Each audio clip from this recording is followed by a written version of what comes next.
If you're not indulging in the sequence of appearances, then you could say there is no process.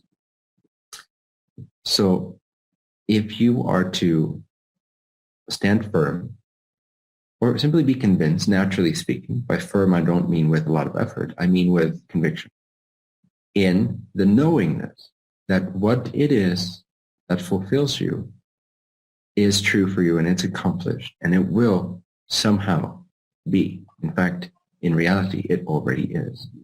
If you can simply align to this state, to this energy, and let go of any need for it to appear a certain way, to not engage with the hows and the whens, at least not with a sense of personal doership, then there might be a sequence of appearances to seemingly take you through the illusion of linear time to end up at your destination. But if you don't indulge these processes with a sense of doubt and losing your footing in the end state, then there is no process for you. It's just like watching a movie with no attachment. And if anything, it's fun.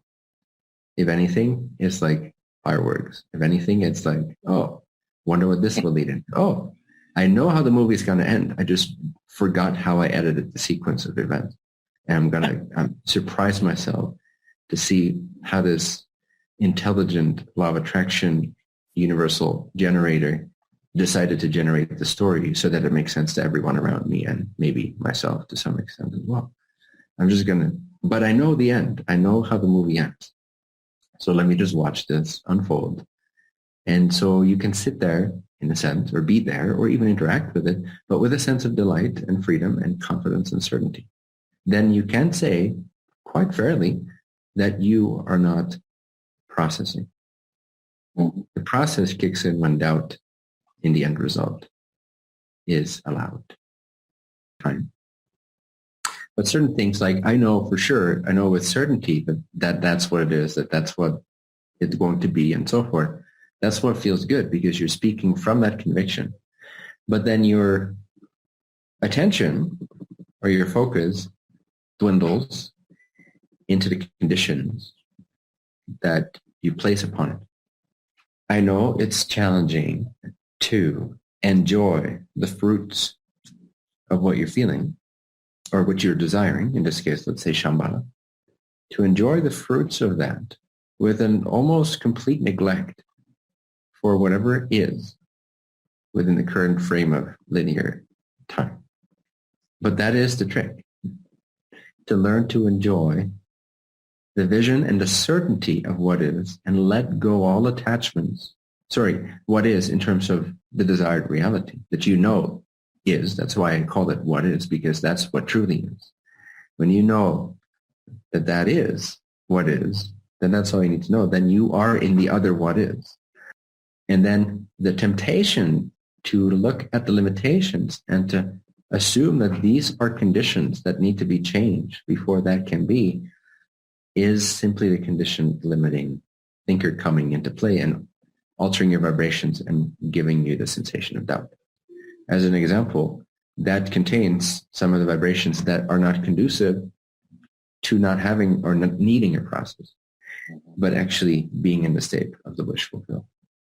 But it's like this, it's a subtle art of actually, just like a child, when it's enjoying its imagination, it's not trying to tether it to physical reality. It's almost like it allows it to be two completely separate realities, and that's fine. It's enjoying its imagination, and then dinner's ready, and mom shouts up, hey, dinner's ready, and it just runs down, and there's no connection. It just pops out of one reality and into the other, and back into this, and back into the... But what we try to do is when we imagine our wish fulfilled, and mom calls it and says, hey, dinner's ready, or hey, you had a stroke 2 years ago. Look, here's the evidence of that. It's still here. We somehow tie that to our wish fulfilled. And it doesn't need to be. It'd be far greater if we just allow them to be two separate realities, where we enjoy the state of the wish fulfilled like a child innocently, spontaneously imagines some random scene that gives it joy, and not at all try to condition it with physical elements.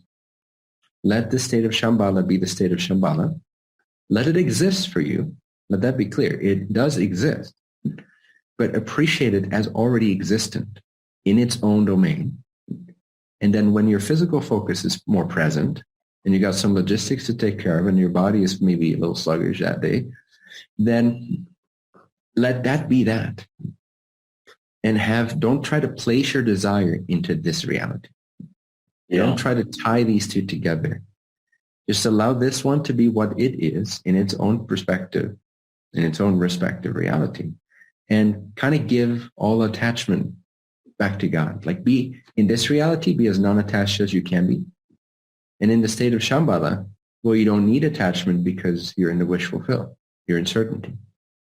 So it's a letting go of attachment, especially how, when, what, because those all create this imaginary tie between that and this reality, and there is no tie because it's literally an alternate universe.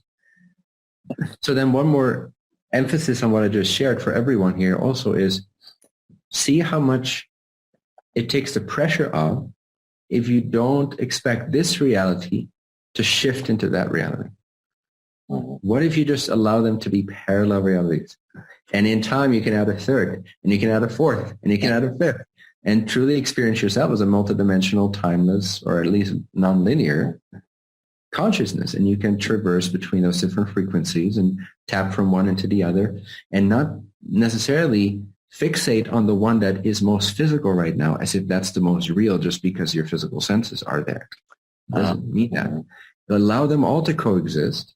This takes the pressure off. It doesn't condition your desired fulfilled state by the limitations you perceive in the physical one. And that freedom, that freed upness, that non-attachment allows for the shifting between parallel existent streams or sequences of appearances to occur much more, you could say rapidly, to use the illusion of time. Yeah. But if you put the pressure on this one, I believe in Shambhala, but here's what this one looks like. You are now drawing a condition between those two that doesn't structurally, mechanically exist. And shifting between parallel versions of reality involves no causality. So literally, it does not matter what your current condition is in this one. If you allow them to be independent realities and just enjoy more and more of the frequency of the one that you prefer, not making anything bad that appears in this one, then that's shifting. Then you're in the receptive mode, essentially, and the shifting can occur.